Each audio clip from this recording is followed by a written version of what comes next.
Hey, hey, hey. Whoa, what's this? It's a new deck list, finally. So we made a few changes, mostly to the sideboard. And the first change is, the only change in the main board is I took out one breeding pool for Yavi Maya Coast.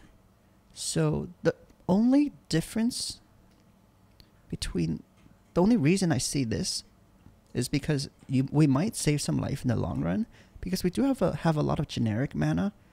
So we might be able to put this down and play it painlessly. Instead of this one, if you play untapped, it'll take 2. So on average, sometimes you're not playing it untapped. So on average, you're taking like maybe 1.3 life from this. And this one, maybe on average, maybe less. So that's the reason we might save. I think maybe we take 1 life from this over the course of a game. But we'll see, I guess. Also, we have Raffi here today. What's up, Raff? Hey, what's up? You guys know Raffi? A very frequent collaborator on the Tireless Rocker. So now let's get on to the sideboard. So what we did here, let me first pull out the old deck list here. I'll put the old and the new deck list in the description below.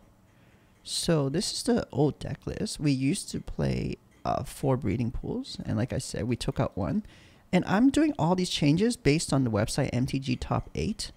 I see most of the recent lists are playing one of these, so that's why I'm doing it, and let's test it out. And I kind of do see the reasoning. I think we could save more life in the long run. Okay, secondly, the sideboard, which is the most important change. We made 3 changes. We took out one Remorseful Cleric. We took out 1 Settle the Wreckage and 1 Seal Away. So let's start off with the first one, Seal Away. We took out 1 Seal Away for permeating mass. No, permeating. Thank you. Permeating mass. So it's basically a Seal Away, except it gets hit with Coco. You've guys seen some episodes where Coco hits 1 or no creatures. So we do want, and that usually happens in game 2 or 3 when we bring in too many instant sorceries. So it's kind of like a Seal Away, except it can be hit by Coco. You can flash it in as a blocker.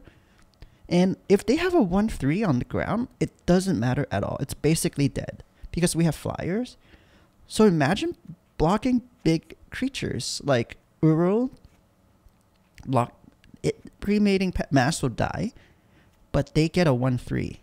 So what that means is it's kind of like a 2-for-1 against us, because we lose a creature, they still have a 1/3, but a 1/3 is basically not of any value. It can also block many of the biggest creatures in the format. So, okay guys, so I pulled up some of the top decks here on MTG Top 8. It's so Permeating Mass can block any creature on the ground and make them a 1/3. So I would say it's really good against Kalitas. They stop gaining life. It's good against Knight too. Knight that our Permeating Mass doesn't even die, and it can block another creature in the future. It can block Murderous Rider, and it won't die because ours is a 1/3, right? So Murderous Rider deals 2, we deal 1 to them, and yeah, we're good. It's also good against red deck wins. It blocks all their creatures, even Torbrand, and it doesn't die. So it's like a Seal Away, but you can use it again and again. So it's pretty cool. You can block Rabble Master, but I think Rabble Master will kill it, but it'll stop making tokens. So let's test it out. I'm not sure how good it is. It's a little bit less instant speed. It only has instant speed. It is a spirit, but it has instant speed with Collected Company and Rattle Chains.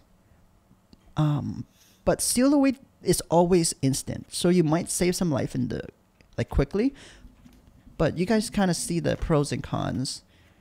Seal Away can't be hit by Coco. Also, you can't get you can't block 2 creatures. This one can block 1 and then can block another one and just kind of shut them off. Anyways, let's talk about another card.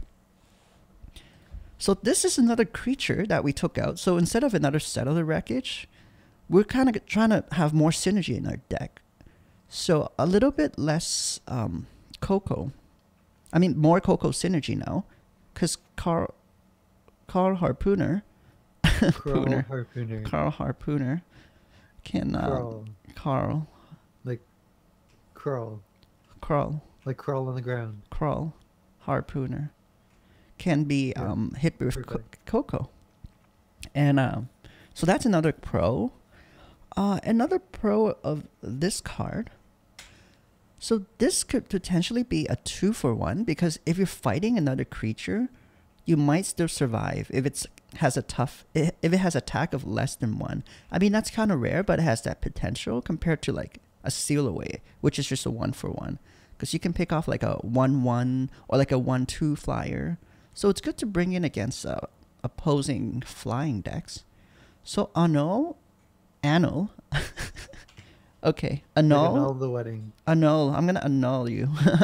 Annul is really good against the current artifact decks in the meta. So that deck is called Ensoul. Hold on. Okay, so annul is really good against 2 decks in the format. Number 1 is the blue-red Ensoul artifact. So they have many enchantments. So they got Ensoul Artifact, their main win con, and all these artifact creatures. And just, you see these guys here, 1-1 and 0-2.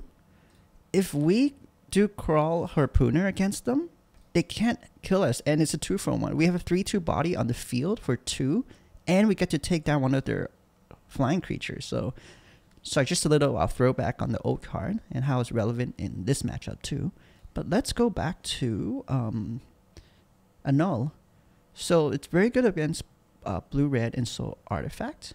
And that deck currently is pretty high in the meta. It's 4%. And then Orzhov Shram. You can counter any of these enchantments. So we'll bring that in against this matchup. Yeah, so this is our deck list. I say our deck list is a little bit more of a toolboxy sideboard, which is what I usually lean towards because we're still we get to test a little bit of everything and we have a little bit of answer to everything. But let's test it out. And after this league, we're going to analyze again how everything worked out. But I'm really liking this. I like this toolboxy thing. Another reason why I like toolboxy, like one-ofs in the sideboard is they don't know how many we have. Like, they don't know if we, maybe they like overreact to this card. Maybe they think we have 2 of, because many sideboards have like 3 annuls now recently. And then maybe they like take out their artifact enchantments or whatever. Just an example in response to this, but we only really have 1. Or like they overreact to these one-of cards, or like Rest in Peace. Like, oh, let's play like 2 or 3 Rest in Peace. Maybe I don't depend on my grave strategy anymore. But we really only have 1, then we never draw it. Then we kind of mess up their gameplay. So that's the reason why, those are the 2 reasons why I like having a toolboxy sideboard setups. So just again, number 1, we get to test. It's fun. And number 2, kind of to mess with their head a little bit. All right, let's get into it.